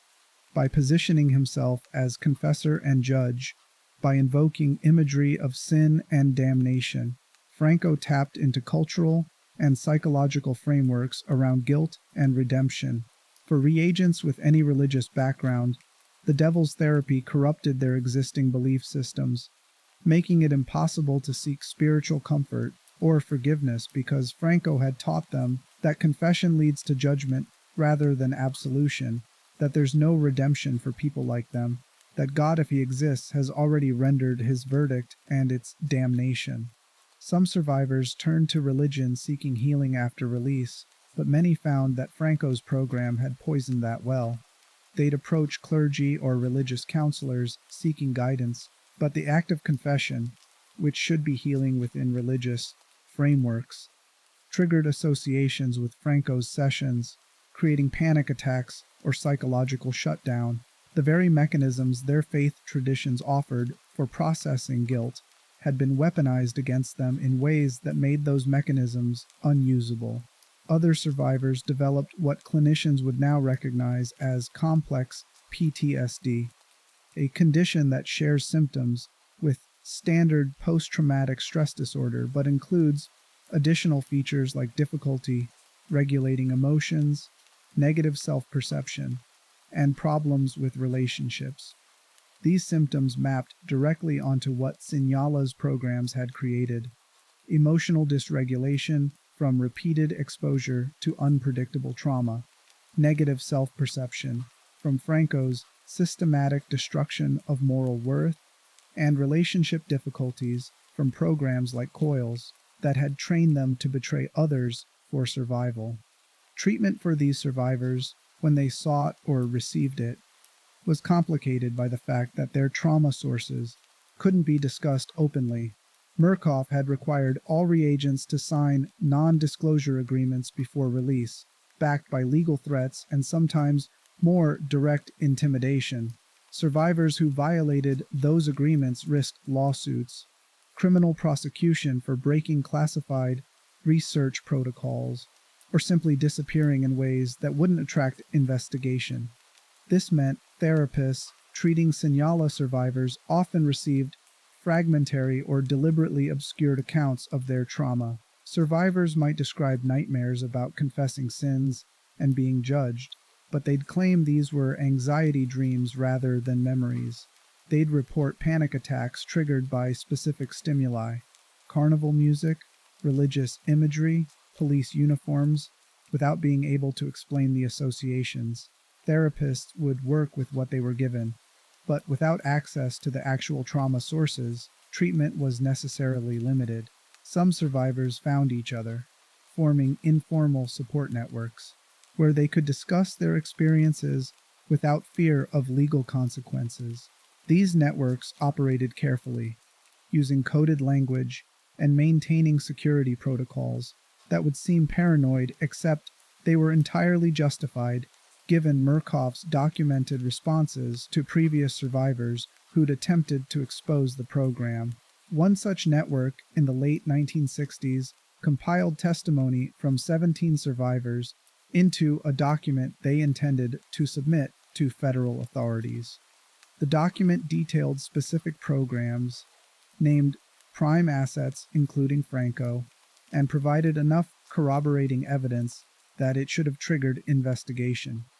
Instead, the lead organizer of that network died in what was ruled a suicide, and the document disappeared from his apartment before authorities could secure it. The other 16 survivors received visits from individuals who identified themselves as corporate attorneys, reminding them of their non-disclosure obligations and the consequences of violation. The network dissolved immediately. The message was clear. Murkoff had resources and willingness to prevent exposure through any means necessary. Survivors who wanted to live needed to stay silent. Franco's role in all this suffering was direct. He was the one applying psychological pressure, hearing confessions, delivering punishment. But it was also mediated through institutional structures that made his actions possible and protected him from consequences. Franco didn't kidnap people and torture them in basements. He worked within a facility that had legal protections, medical oversight, and corporate backing.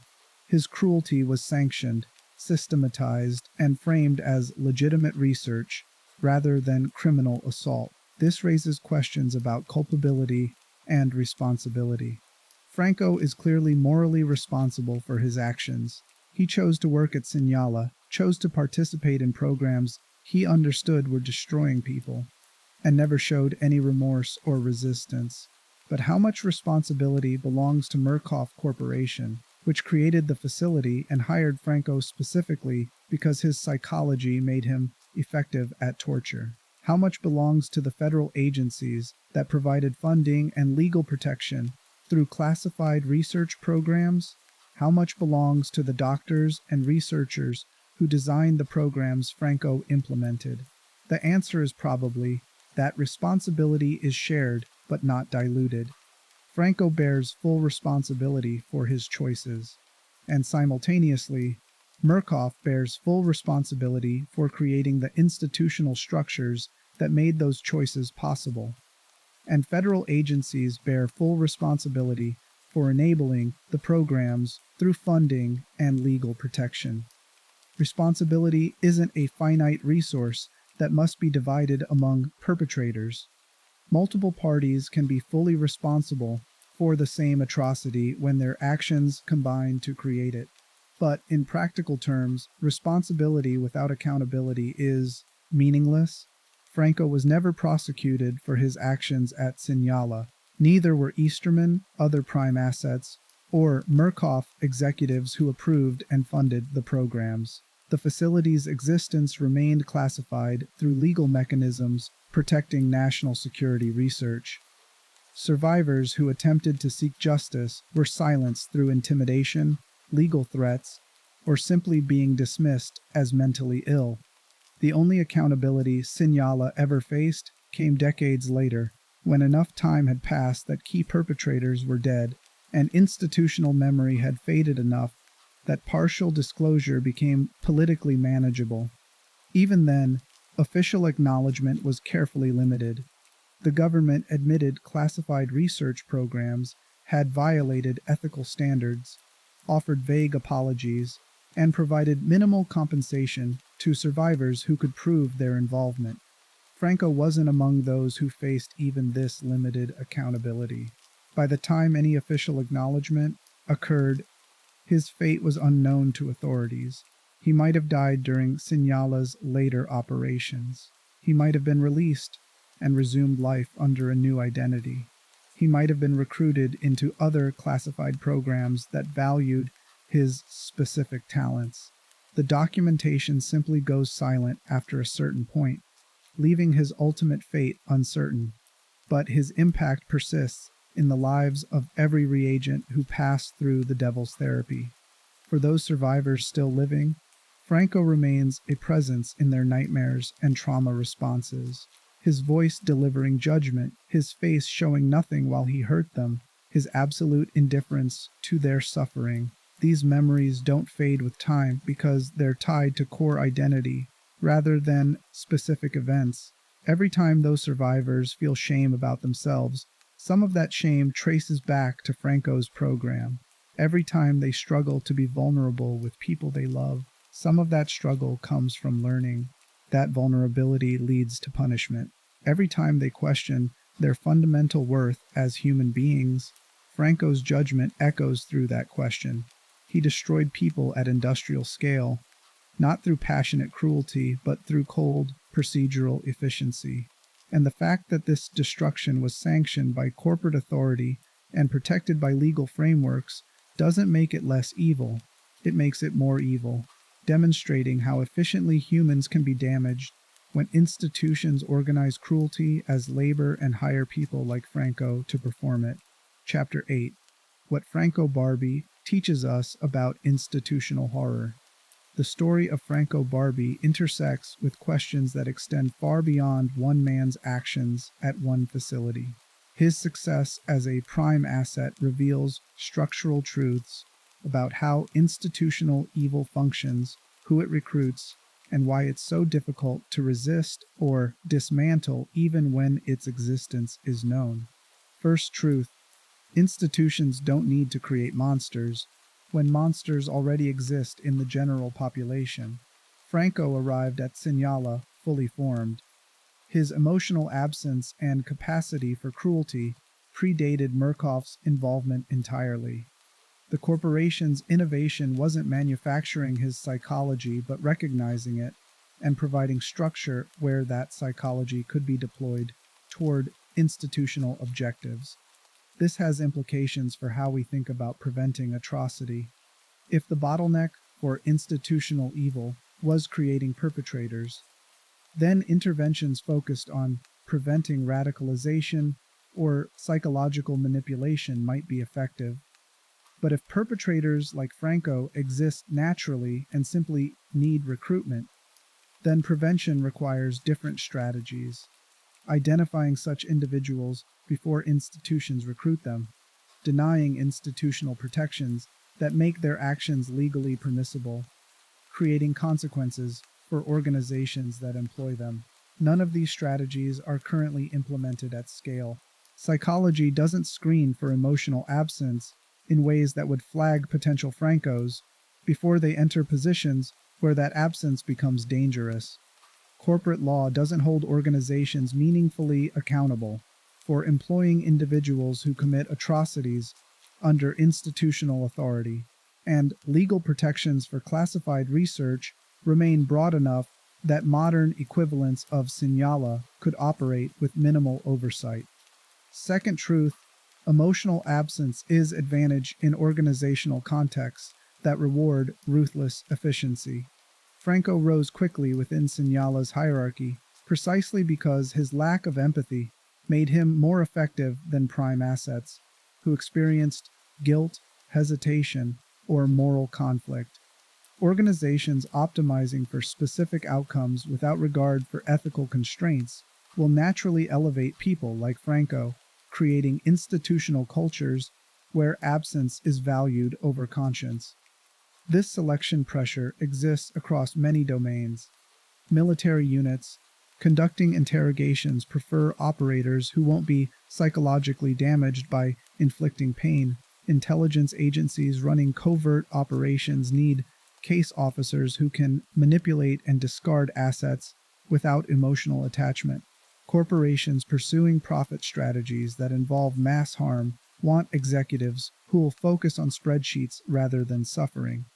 Each of these contexts creates demand for people with Franco's psychological profile, meaning such individuals are continuously being identified, recruited, and positioned in roles where their absence becomes weapon. And because these institutional contexts provide status, resources, and purpose, they offer exactly what people like Franco need to maintain cooperation, not emotional fulfillment, which they're incapable of experiencing, but practical benefits and structure. Third truth: institutional protections are more important than individual psychology in enabling sustained atrocity. Franco was effective at torture, but his effectiveness would have been meaningless without Murkoff providing legal immunity, medical support to prevent accidental deaths, and security apparatus preventing survivors from seeking justice. The institution transformed his capacity for cruelty from criminal liability into valuable labor. This suggests that focusing solely on individual perpetrators misses the larger structural issue. Franco should be held accountable for his choices, but eliminating him from the equation wouldn't have prevented Sinyala's operations.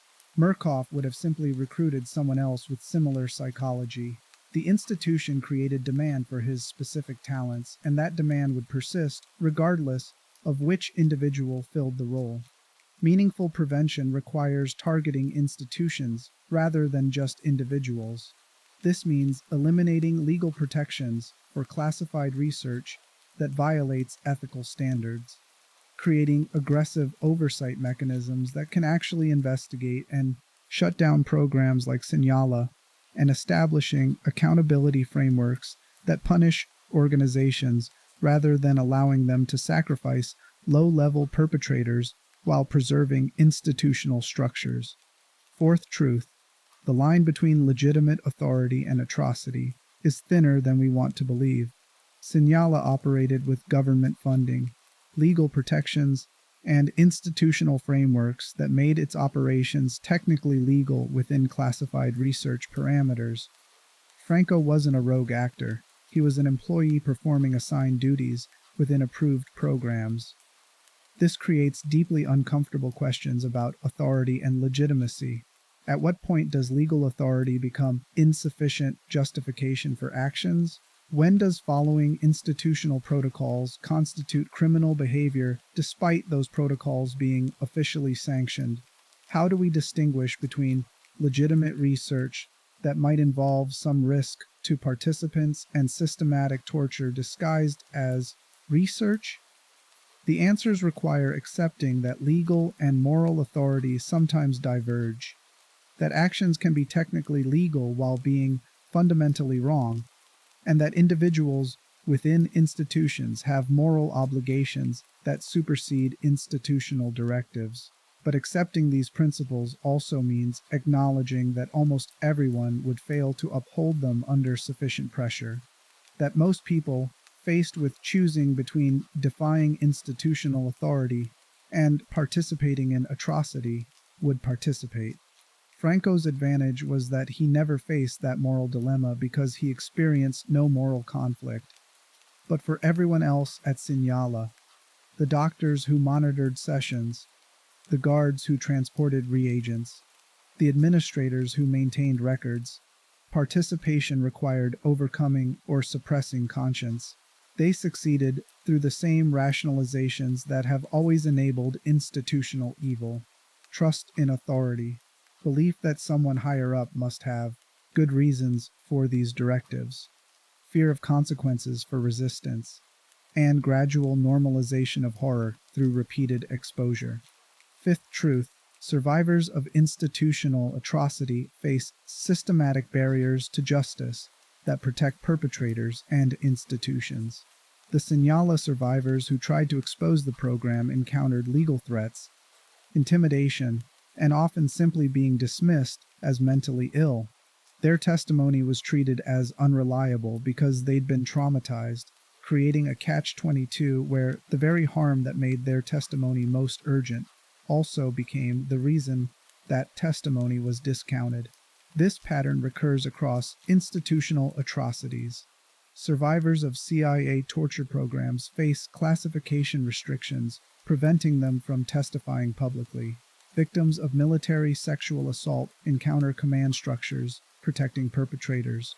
People harmed by corporate malfeasance run into legal resources that can delay and exhaust opposition. The institutions being accused have every advantage: resources, legal sophistication, political connections, and ability to wage extended battles that individual survivors can't sustain. Franco benefited from these structural protections throughout his time at Sinyala and presumably afterward. His actions were shielded by classification, by corporate legal departments, by institutional interests that had nothing to do with protecting him specifically, but which made him untouchable as side effect of protecting Murkoff and its government partners. Breaking these protective structures requires systematic change that current legal and political systems seem incapable of implementing. Survivors need meaningful legal avenues for seeking justice, even against classified programs. Whistleblowers need ironclad protections that actually prevent retaliation. Oversight mechanisms need independence and authority to investigate and punish institutional abuses, regardless of classification level. None of this exists in forms adequate to the problem, meaning future Sinyalas are not just possible, but likely inevitable, as long as institutional structures reward absence over conscience and protect atrocity under the guise of legitimate authority. Sixth truth. Understanding perpetrators like Franco is necessary but uncomfortable, because it requires acknowledging that evil isn't exotic. Franco wasn't possessed by demons or corrupted by ideology. He was just empty in ways that made him useful to institutions seeking efficient cruelty. That emptiness probably exists in some percentage of the general population, people navigating life successfully without emotional depth, who might live entire lives without harming anyone simply because circumstances never provide incentive or opportunity. But it also means that those individuals are always available for recruitment when institutions need them. They're sitting in prisons, working ordinary jobs, serving in military units, employed in corporate hierarchies, and they're invisible until circumstances reveal what they're capable of becoming. This is more frightening than believing evil is extraordinary, because it suggests we're surrounded by potential Francos who differ from him only in never having been recruited by organizations that valued their absence. Every person you encounter who seems emotionally flat, who demonstrates casual cruelty without apparent remorse, who treats relationships as purely transactional, that person might be someone who, in different circumstances, would efficiently torture prisoners or commit genocide or execute any atrocity that institutions framed as legitimate work. Most won't. Most will live ordinary lives, their emotional absence creating relationship problems or career difficulties, but nothing approaching organized evil. But some will find or be found by institutions that recognize their value, and when that connection occurs, the results are devastating for everyone in their path. Franco Barbi's story is ultimately about that connection between individual absence and institutional need, between personal capacity for cruelty and organizational demand for that cruelty, between the monster and the machine that gives him purpose and protection. Understanding that connection doesn't provide easy solutions. You can't eliminate people like Franco through policy or intervention. They exist as consequence of genetic factors and developmental circumstances largely beyond social control. You can't eliminate institutions seeking efficient cruelty, because competitive pressures and pursuit of power create constant demand for methods that work regardless of ethics. What you can do is refuse to provide those institutions with legitimacy, protection, and resources. You can insist on transparency rather than classification. You can punish organizations that employ torture regardless of how they label it. You can believe survivors when they testify about institutional abuse rather than dismissing them as unreliable. These interventions won't prevent every future Sinyala, but they might prevent some. They might make recruitment of people like Franco slightly more difficult, institutional protection slightly less reliable, and survival of programs like Project LATHE slightly less likely. That's not enough. But it's more than nothing. And in the fight against institutional evil, more than nothing is often the most we can achieve. Chapter 9.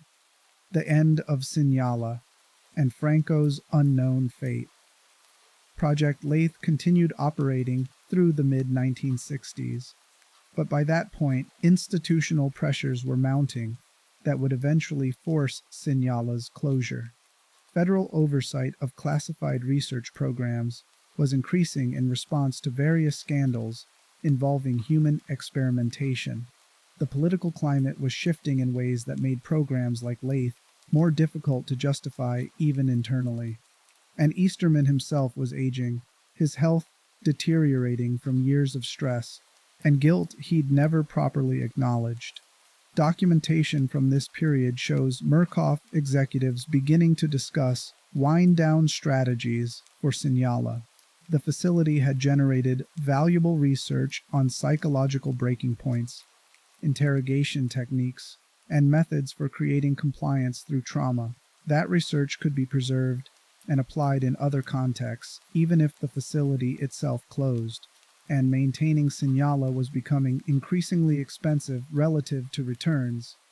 The program had proven that reliable psychological programming was probably impossible, meaning continued investment was pursuing diminishing returns. By 1967, Murkoff had decided to gradually reduce Sinyala's operations over the next several years, with full closure targeted for early 1970. New reagent recruitment would stop immediately. Current reagents would be processed through abbreviated program sequences and released. Prime assets would be offered various arrangements depending on their value and risk profiles. Franco's 5-year contract had technically expired in 1964, but he'd agreed to extensions because leaving held no particular appeal, and Murkoff continued providing comfortable circumstances. Now, faced with the facility's impending closure, he needed to make decisions about his future. Murkoff offered him several options. First, they could facilitate his return to civilian life with substantial financial compensation, new identity documentation, and assistance establishing himself somewhere far from his previous life in Louisiana. Second, they could arrange his transfer to other classified programs that might value his skill set. There were always intelligence operations or military units conducting interrogations who needed people with Franco's specific psychology.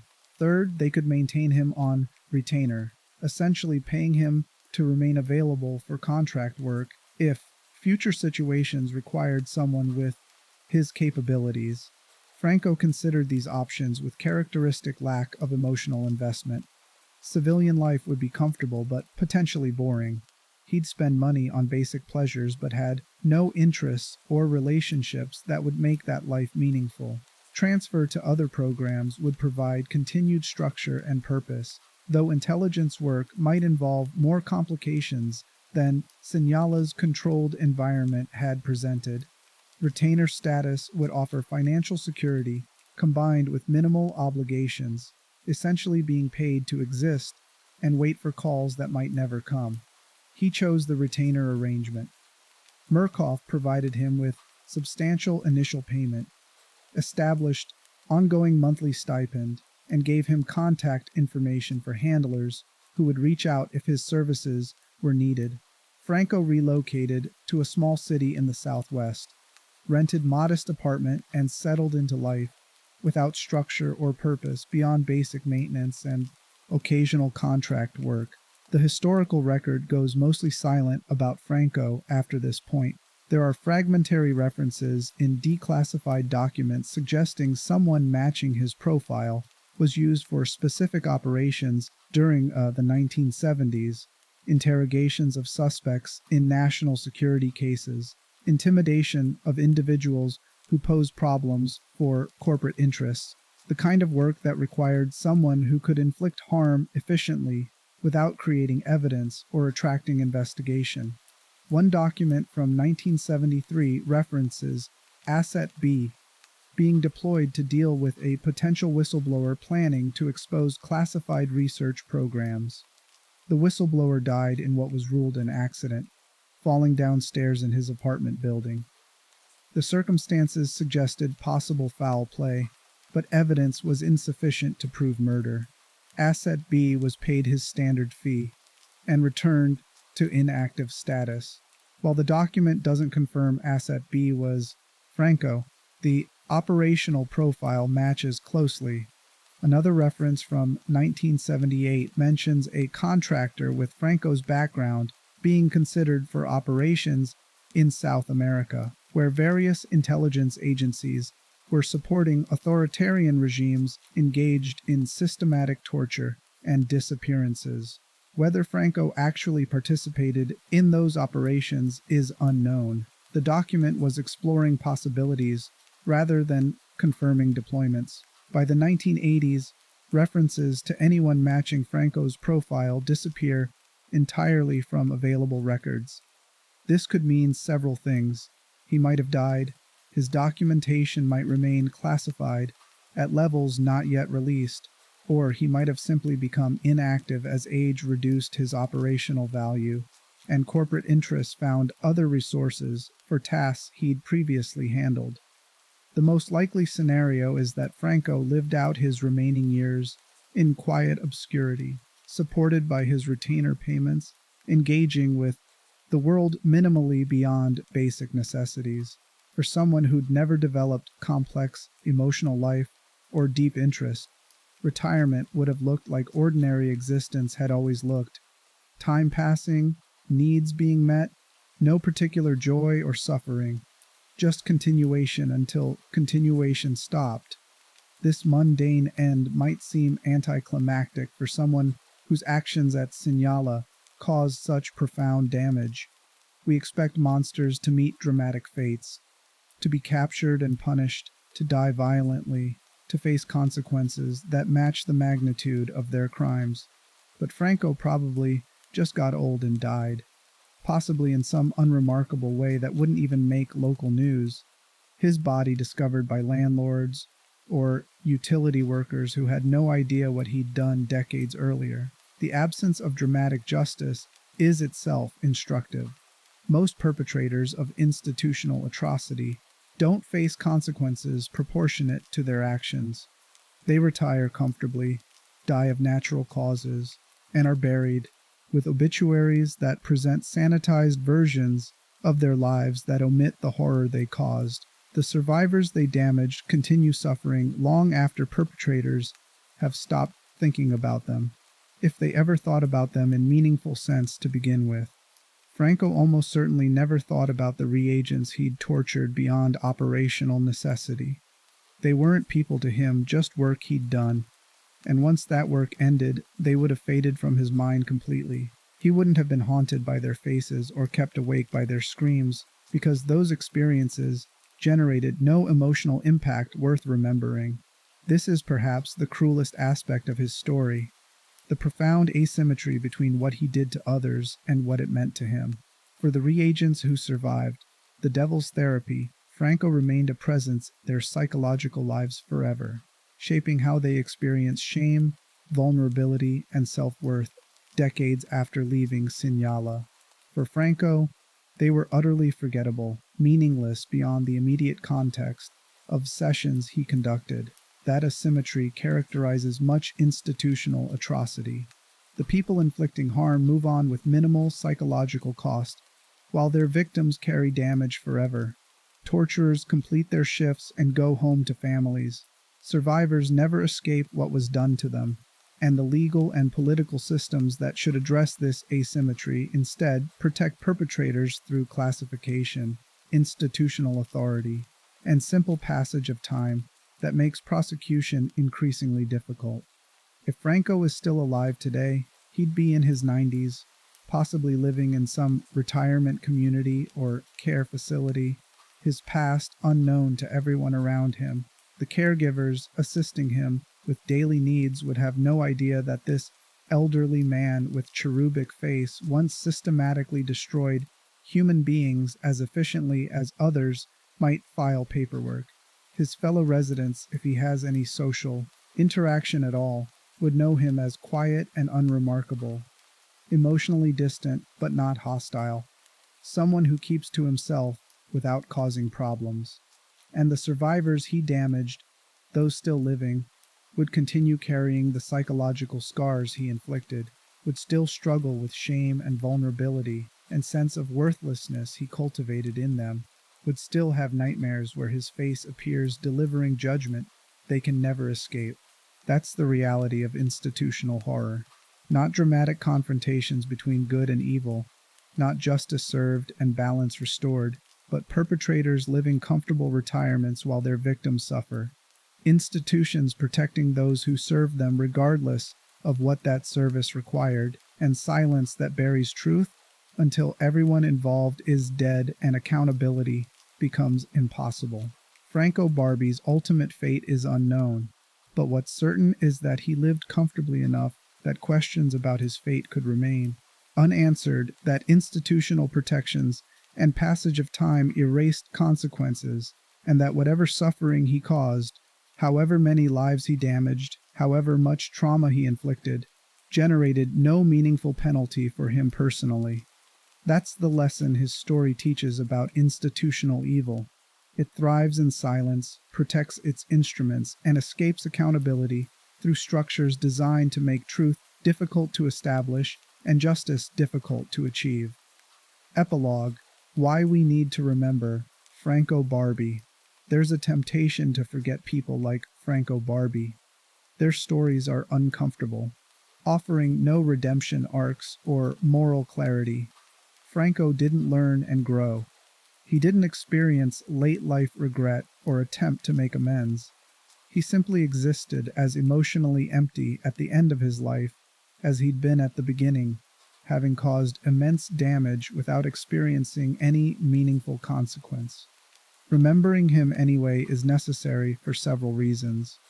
First, his story documents a reality about human psychology that we'd prefer to ignore, that emotional absence exists, that people without conscience walk among us, and that institutional structures know how to find and use them, pretending such individuals don't exist, or that they're too rare to matter, leaves us vulnerable to future iterations of what Sinyala represented. Second, understanding perpetrators like Franco helps survivors contextualize their experiences. Many Sinyala survivors blame themselves for breaking under torture, believing their compliance revealed weakness or moral failure. Knowing that they faced someone specifically recruited because his emotional absence made him extraordinarily effective at psychological destruction isn't absolution, but it provides context that can reduce self-blame. They didn't fail to resist. They encountered someone who'd been designed by circumstances and institutions to be unresistible. Third, Franco's story reveals how institutional evil functions in practice rather than theory. We often discuss atrocity in abstract terms: structures, systems, incentives. Franco makes it concrete. This is what institutions do with people like him. This is how they protect and deploy them. This is the damage that results. That concreteness is uncomfortable but necessary for actually understanding and potentially preventing future iterations. Fourth, remembering perpetrators prevents sanitized histories that focus only on victim suffering while obscuring who inflicted that suffering and how. The Sinyala survivors deserve to have their stories told, but those stories are incomplete without acknowledging Franco, Coyle, Gooseberry, and the others who directly inflicted trauma. The perpetrators aren't incidental details. They're central to understanding how institutional atrocity actually operates. Fifth, Franco represents a test case for how we think about responsibility and evil. If we can't call him evil despite his profound absence, then our concept of evil is insufficient to address the kinds of harm humans actually inflict. If we can identify him as evil despite understanding the psychological factors that made him what he was, then we're acknowledging that evil is defined by actions and choices rather than internal emotional states. That acknowledgement has implications for how we structure accountability. We can't wait for perpetrators to feel remorse before holding them responsible. We can't excuse harm because someone lacked the emotional capacity to feel their actions were wrong. Responsibility must be based on cognitive understanding and choice rather than emotional experience. Franco understood what he was doing. He knew reagents were suffering, knew his actions were causing that suffering, and knew that alternatives existed. He chose to participate because participation benefited him, and because he lacked internal constraints that would have made that choice psychologically costly. That's sufficient basis for moral and legal responsibility, regardless of his emotional absence. Finally, remembering Franco is an act of resistance against institutional forgetting. Murkoff would prefer he be forgotten, along with Sinyala itself, that records remain classified, that survivors stay silent, that the whole terrible episode fade into obscurity. Each act of remembering, each documentation of what happened, each naming of perpetrators, each refusal to let silence protect institutions, is a small resistance against that forgetting. The resistance may seem futile. Franco probably died comfortably.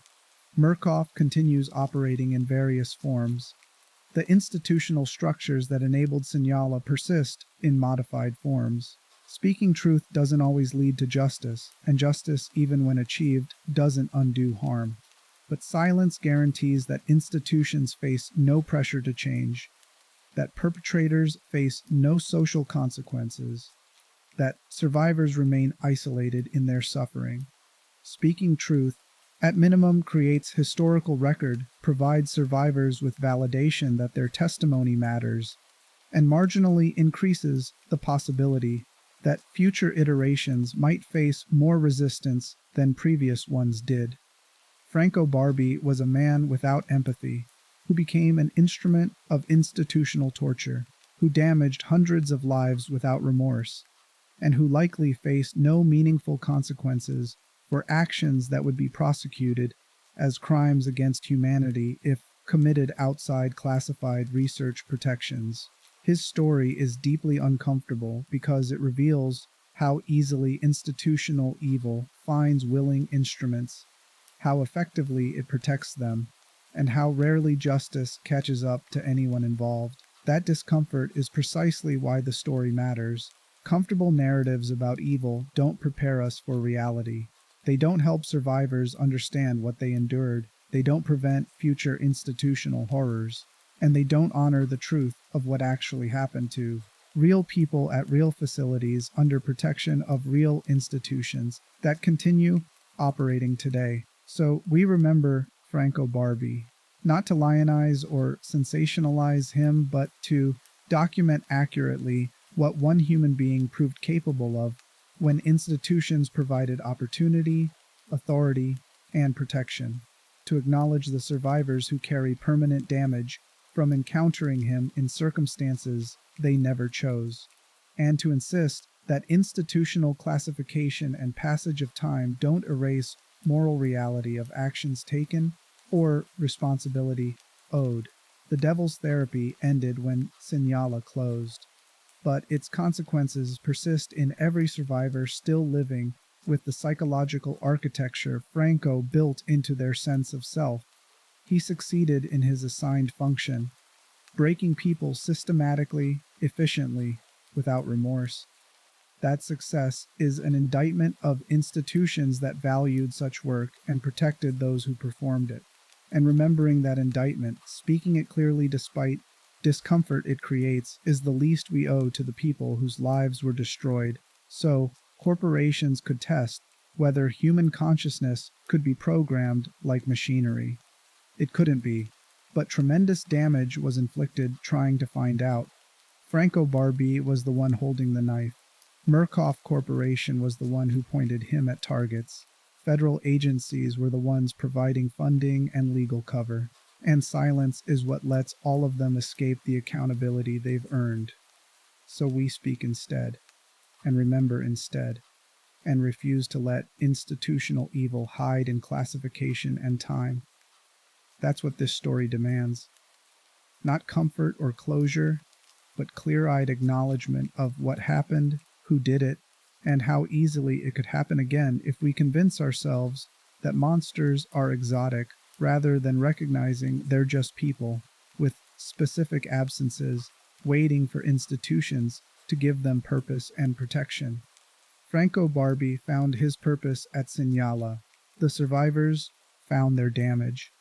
And we inherit the responsibility to ensure that truth about both doesn't disappear into the convenient forgetting that institutions prefer.